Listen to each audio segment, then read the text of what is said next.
नमस्कार. मी भाऊ तोरसेकर. तुम्ही बघत आहात प्रतिपक्ष. मित्रांनो, आज रविवार 21 डिसेंबर. म्हटलं तर वर्षातला सगळ्यात लहान दिवस सुद्धा 21 डिसेंबर असतो, किंवा सर्वात मोठी रात्र पण 21 डिसेंबर असतो आपल्यासाठी.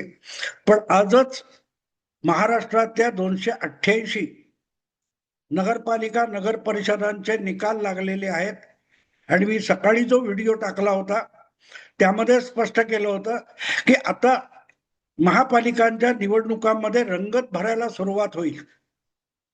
आणि त्याचं कारणही मी त्यात सांगितलं होतं की हा प्रत्यक्षात खरा ओपिनियन पोल आहे. राज्याच्या कानाकोपऱ्यात पसरलेल्या 288 नगरपालिका आणि नगर परिषदा, यात सगळ्या नगरपालिका नगर परिषदा एकत्र केल्या तर मला वाटत नाही की राज्यातल्या साधारण 10% देखील मतदार तिथे नसेल. पण मुद्दा इतका आहे की 8 ते 10% खऱ्या मतदान करणारा जो मतदार आहे त्याचं मत व्यक्त झालेला असा हा पोल आहे. आणि म्हणून या नगरपालिका नगर परिषदांच्या निकालांचं जे विश्लेषण करायचं आहे ते एखादे एक्झिट पोल किंवा ओपिनियन पोल सारखं केलं पाहिजे. आणि म्हणून मी जवळजवळ 5 वाजेपर्यंत ज्या विविध चॅनेलवर आणि माध्यमातून या निकालांचं विश्लेषण वर्णन चालू होतं, डिसेक्शन चालू होतं, ते बघितल्यानंतर सगळ्यात जास्त मला सहानुभूती वाटली असेल तर ती उबाठा शिवसेनेचे पक्षप्रमुख उद्धव ठाकरे यांच्याविषयी वाटली. आणि त्याचं कारण साधं सरळ आहे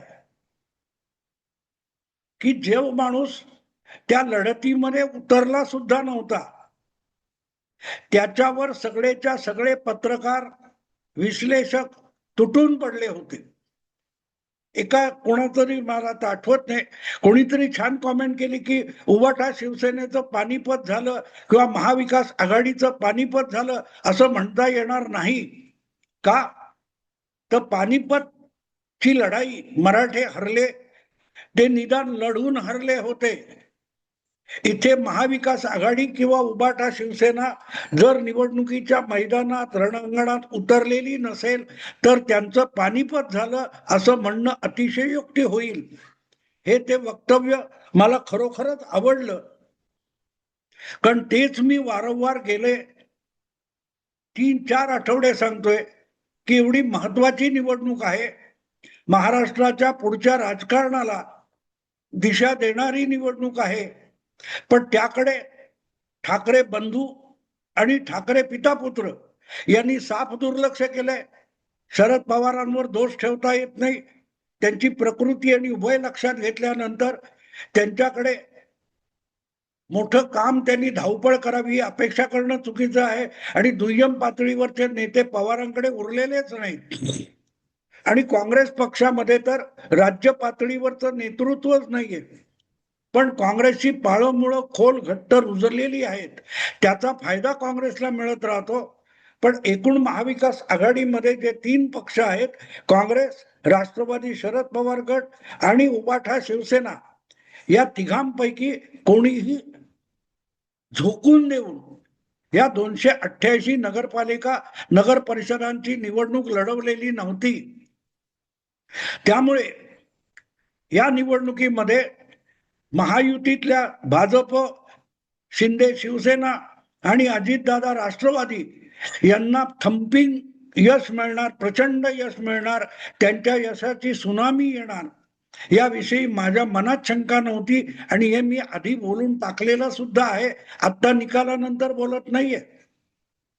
पण तरीही मला उद्धव ठाकरे यांच्याविषयी कमालीची सहानुभूती आहे, कारण अकारण या माणसाच्या डोक्यावर खापर फोडलं जातंय या अपयशाचं, ज्या अपयशासाठी तो माणूस यशासाठी सुद्धा मैदानात उतरलेला नव्हता, त्याच्या माथी अपयश मारणं हा म्हणूनच मला अन्याय वाटतो.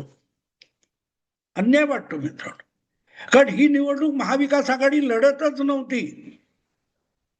भले भाजप, शिंदे गट, अजितदादा यांची महायुती जिंकली असेल, 80% आसपास जागा आणि नगराध्यक्ष महायुतीच्या 3 पक्षांचे निवडून आलेले आहेत आणि कदाचित ज्या स्थानिक आघाड्या बनल्या त्यामधले यांच्या पक्षाचे नेते बाहेर काढले, नगराध्यक्ष बाहेर काढले, तर ती संख्या कदाचित 250 पर्यंत सुद्धा जाईल. प्रश्न असा आहे की जे पक्ष निवडणूक लढलेच नाहीत किंवा जे नेते त्या निवडणुकीच्या आखाड्यात उतरलेले नव्हते, त्यांच्या डोक्यावर जर खापर फोडलं जात असेल तर तो त्यांच्यावर अन्याय आहे. आणि म्हणूनच उद्धव ठाकरे यांच्याविषयी आज मला पहिल्यांदा दीर्घकाळानंतर प्रचंड सहानुभूती आहे की त्यांच्या डोक्यावर अन्यायकारक अपयशाचं खापर फोडलं जाते. तर मुद्दा असा आहे की जर देवेंद्र फडणवीस, एकनाथ शिंदे आणि अजितदादा पवार या तिघांचे पक्ष प्रचंड यश मिळवलं असेल, जिंकले असतील, तर मग हरला कोण? कारण उद्धव ठाकरे तर मैदानात उतरले नव्हते, काँग्रेसचा विषयच नव्हता आणि शरद पवारांचा गट थंड होता.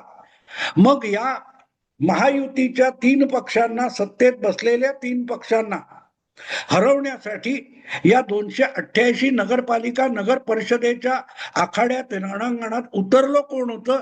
तर तुम्ही बारकाईने गेल्या महिन्यात 2 महिन्याचा घटनाक्रम बघा, त्यातल्या बातम्या तपासा, त्यातलं विश्लेषण तपासा, मग तुमच्या लक्षात येईल की ठराविक एक मोठ्या संख्येने पत्रकारांची आणि विश्लेषकांची टोळी हीच महायुतीच्या 3 पक्षांना या नगरपालिका नगर परिषद निवडणुकीत पराभूत करण्यासाठी कंबर कसून मैदानात उतरली होती. आणि आज तेच लोक आपल्या अपयशाचं खापर हे पवार गट किंवा काँग्रेस आणि उबाठा शिवसेनेच्या डोक्यावर फोडतात. त्यामुळे उद्धव ठाकरे यांच्याविषयी मला सहानुभूती आहे. खरं तर याविषयी एक प्रश्न आदित्य ठाकरे यांना विचारला गेला होता की राज्यामध्ये 288 नगरपालिका नगर परिषदांच्या निवडणुका आहेत आणि त्याकडे तुम्ही पाठ फिरवून बसलाय, तुम्ही फक्त मुंबई महापालिकेच्या निवडणुकांची तयारी करण्यामध्ये अडकलेले आहात, मग तुम्ही यांच्याकडे पाठ फिरवलेली नाही का? तेव्हा आमचा सगळा फोकस हा मुंबई महापालिकेवर आहे, किंबहुना इतर महापालिकांवर अजिबात नाही. तर नगर परिषदांचा विषय येतो कुठे? अशा प्रकारचं, अशा आशयाचं उत्तर आदित्य ठाकरेंनी दिलं होतं. मग आज जर समजा उबाठा शिवसेना गट हा राज्यामध्ये 10 नगराध्यक्ष निवडून आणू शकला नाही, याचं खापर उद्धव ठाकरेंच्या माथी मारणं हा अन्याय नाही का? त्यांना हौस नव्हती उबाठा शिवसेना किंवा शरद पवार गट यांना महायुतीला हरवायचंच नाहीये.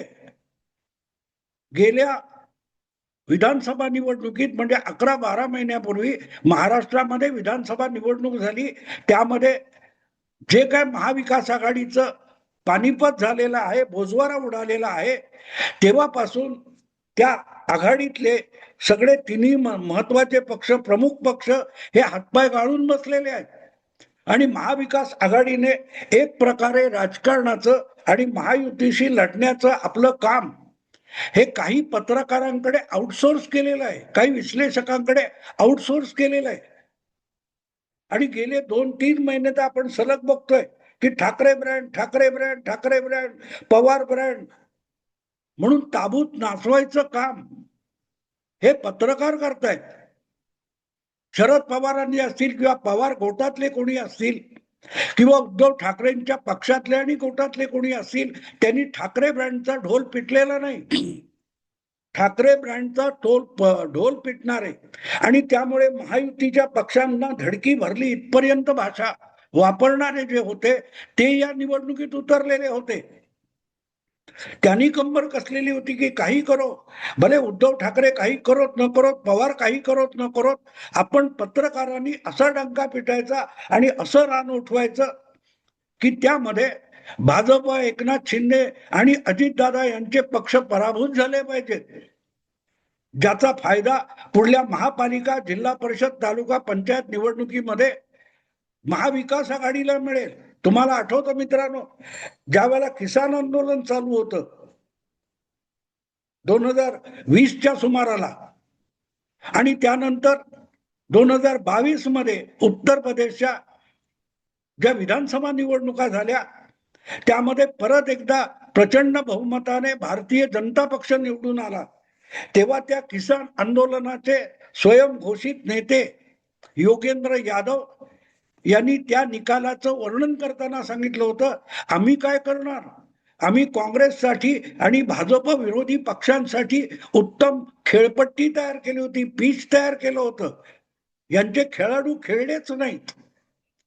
आणि ते जे योगेंद्र यादवचं स्पष्टीकरण होतं तेच आपण महाराष्ट्रात वापरलं किंवा त्या आधारावर आपण आत्ता झालेल्या नगरपालिका नगर परिषदांच्या निकालांकडे बारकाईने बघितलं तर लक्षात येईल महाराष्ट्रातले अनेक सेक्युलर पुरोगामी पत्रकार विश्लेषक हे आपल्या परीने काबाड कष्ट घेत होते. उद्धव ठाकरे, शरद पवार किंवा काँग्रेस यांना या निवडणुकांमध्ये चांगली धावसंख्या गोळा करता यावी, चांगली नगराध्यक्ष नगरसेवक संख्या गोळा करता यावी, यासाठी उत्तम दर्जाची खेळपट्टी या सगळ्या पत्रकार विश्लेषकांनी तयार केलेली होती.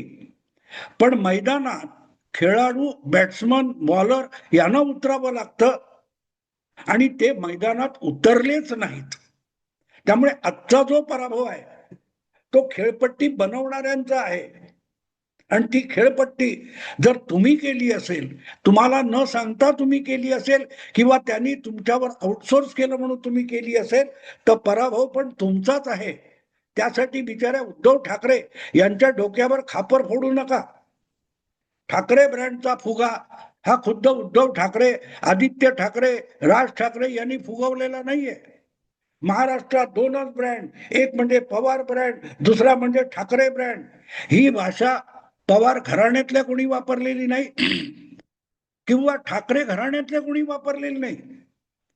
ठाकरे ब्रँडचा प्रवास, ठाकरे ब्रँडचा करिश्मा हे शब्द कोणाही ठाकरे किंवा पवार कुटुंबातल्या परिवारातल्या माणसाचे नाहीत. आणि नसतील तर ज्यांनी या ब्रँडचा डंका पिटला होता त्यांचा पराभव होता. आणि त्यापैकी एकही कोणी आज या निकालांची आकडेवारी येत असताना चुकूनही कोणी ठाकरे ब्रँड हा शब्द वापरत नव्हता, पवार ब्रँड हा शब्द वापरत नव्हता. असो, 2-4 दिवस जाऊ देत, महापालिकांच्या निवडणुकाचे पडघम वाजायला लागले की मंडळी परत ठाकरे ब्रँड, पवार ब्रँड हा डंका पिटायला सुरुवात करतील. पराभव झालेला आहे तो अशा बाजार बुणग्या पत्रकारांचा झालेला आहे जे आपले पत्रकारिता आणि विश्लेषणाचं पावित्र्य विसरून महाविकास आघाडीतल्या नाकर्त्या पक्षांचा ढोल पिटून रान उठवण्याचा प्रयत्न करत होते. पण रान उठवतात म्हणजे काय माहिती ना, जंगलामध्ये चारी बाजूने ढोल ताशे किंवा डबडी भांडी वाजवली जातात, थाळ्या वाजवल्या जातात, मशाली घेऊन फिरतात आणि त्या बिबट्या वगैरे कोण असेल त्याला जिथे माचणावर शिकारी बंदूक रोखून बसलेला असतो त्याच्या टप्प्यात आणतात आणि मग गोळी झाडून शिकार होते. त्याला रान उठवणं म्हणतात. पण इथे रान उठवलं जात होतं पण माचणावर बंदूक घेऊन बसलेला शिकारीच जागेवर नाही, याचा रान उठवणाऱ्यांना पत्ता नव्हता आणि म्हणून हे असे निकाल आले. आता त्याचं परिशीलन आणि विश्लेषण करण्याचे आव आणले जात आहेत. पण ते सुद्धा खरं नाहीये.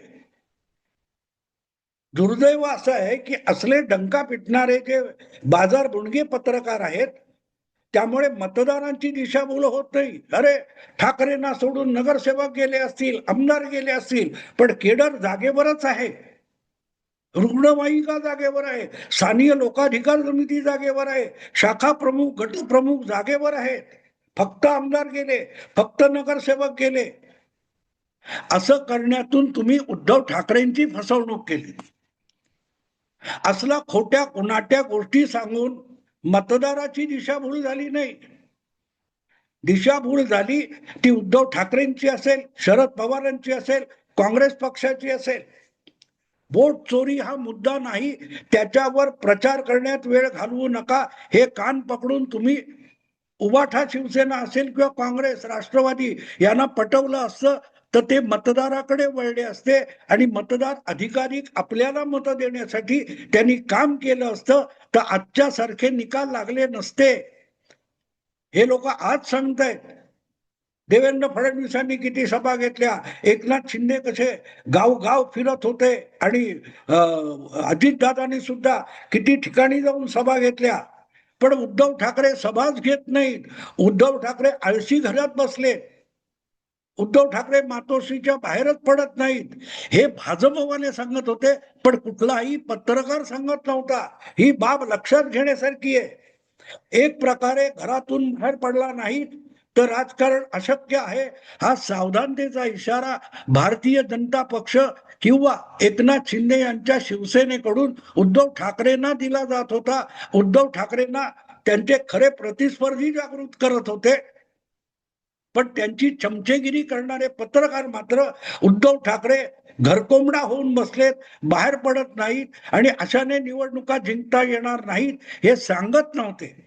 त्यामुळे प्रत्यक्षात बघितलं तर पत्रकारांनी सगळ्या पक्षांना जागृत करायचं असतं आणि त्यामध्ये उद्धव ठाकरे आणि महाविकास आघाडीला जागृत करायचं होतं. तर ते त्यांना दिशाभूल करत होते, गुंगीत ठेवत होते. ब्रँड चालणारे आणि ब्रँड बोंबलला. असो, जे निकाल आले ते समोर आहेत. योगायोगाने 288 आमदारांची निवडणूक 11, 12, 14 महिन्यापूर्वी झाली. नेमक्या तितक्याच नगरपालिका नगर परिषदांची निवडणूक आत्ता झाली. आकडा दोन्हीकडे सारखा आहे आणि ज्या प्रमाणामध्ये आमदार निवडून आले होते त्याच प्रमाणामध्ये नगर परिषदा नगरपालिकांचे निकाल आलेले आहेत. सर्वात मोठा 133 आमदारांचा पक्ष भाजप होता. भाजपकडे नगराध्यक्ष सुद्धा 125 ते 30 आलेले आहेत. 57 आमदार एकनाथ शिंदेचे होते, त्यांच्याकडे 50-52 नगर परिषदा आलेले आहेत, नगरपालिका आलेले आहेत. अजितदादांचे 40 आमदार आले, जवळपास त्याच्या आसपासचा आकडा हा नगरपालिकांमध्ये प्रतिबिंबित झालेला आहे. फसलाय तो उद्धव ठाकरे यांचे 20 आमदार आहेत आणि काँग्रेसचे 16 आहेत. महाविकास आघाडीत 2 नंबर काँग्रेस होती, पण इथे काँग्रेस 1 नंबरला गेली आणि काँग्रेसला जितके नगराध्यक्ष निवडून आणता आले तेवढी पवार गट आणि उबाठा यांची बेरीज सुद्धा होत नाही. असो, म्हणूनच हा विषय जो आहे, हे निकाल याचं पोस्टमार्टम आवश्यक आहे असं मला वाटतं. कारण परत एकदा हे निकाल आणि त्याचं विश्लेषण करताना दिशाभूल होते आहे. आणि दिशाभूल मी म्हणतोय त्याचा अर्थ असा की दिशाभूल मतदाराची नाही होत आहे. दिशाभूल उबाठा शिवसेना, शरद पवार गट आणि काँग्रेसची होते. हे असे भडमुंजे पत्रकार, हे आपल्याला काही कळत नाही पण चमचेगिरी करायची म्हणून जे काही तुम्हाला चण्याच्या झाडावर चढवतात त्याचं नुकसान महाविकास आघाडीतल्या पक्षाला मोजावं लागतंय. आणि म्हणून मला असं वाटतं की भले मी भाजपचा समर्थक असेल तरीही निवडणुका लढवून जिंकल्या पाहिजेत असं माझं मत आहे. आणि भाजपला न लढता, महायुतीला न लढता हे यश मिळालंय याचं मला दुःख आहे. दुःख आहे. महाविकास आघाडी अटीतटीने लढली असती तर जागा कमी झाल्या असत्या, पण सगळ्या पक्षातल्या कार्यकर्त्यांना एक जोश आला असता आणि खरं खुरं मत हे निकालामध्ये प्रतिबिंबित झालं असतं. आणि मग याचे दीर्घकालीन परिणाम काय होतात हे अभ्यासण्यासारखं आहे.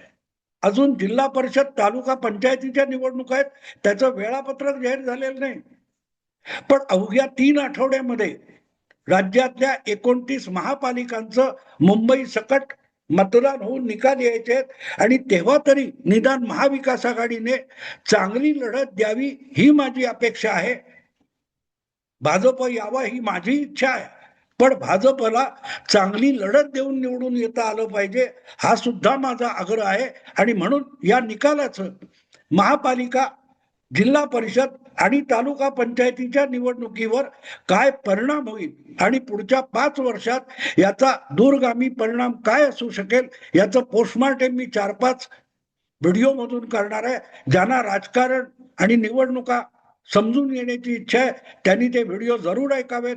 मी आत्ता थांबतो. आवडलं लाईक करा, शेअर करा आणि प्रतिपक्षाला सबस्क्राईब करा. नमस्कार.